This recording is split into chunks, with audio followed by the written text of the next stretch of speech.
recorded over the last few months, but it's been speeded up so you can see in seconds what's happened over days and weeks.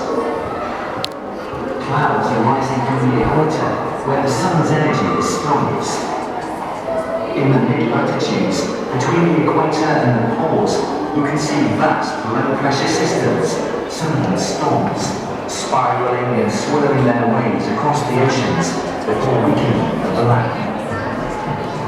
These pictures help us forecast the weather, but over the years also provide historical records of the extreme weather events, hurricanes, floods, droughts, those increasingly frequent phenomena as a part of our climate-changing world.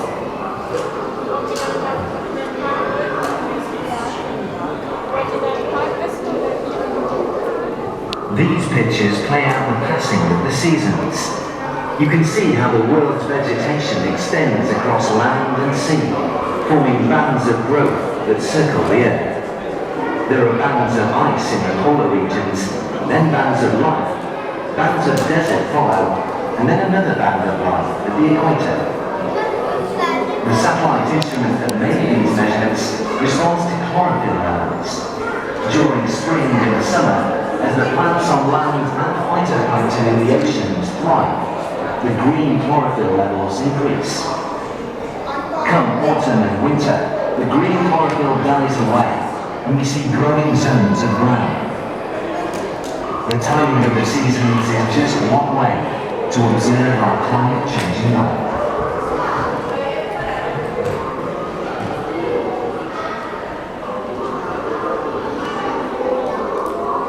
Satellite data can be combined with other sets of information.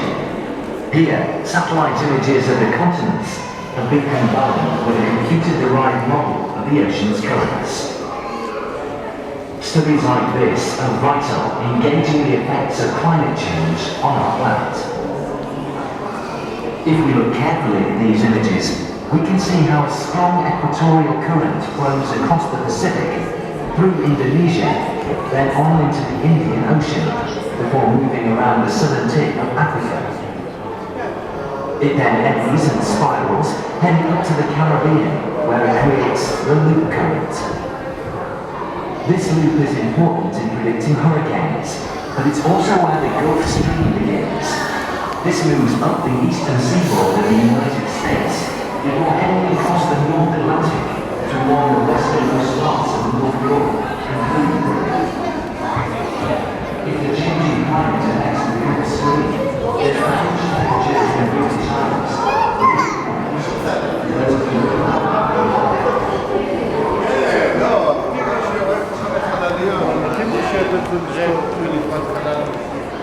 You're now looking at the flights of aircraft over a period of 24 hours.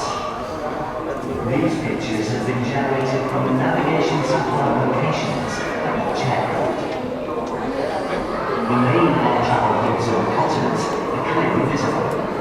So too the more remote destinations in the middle oceans.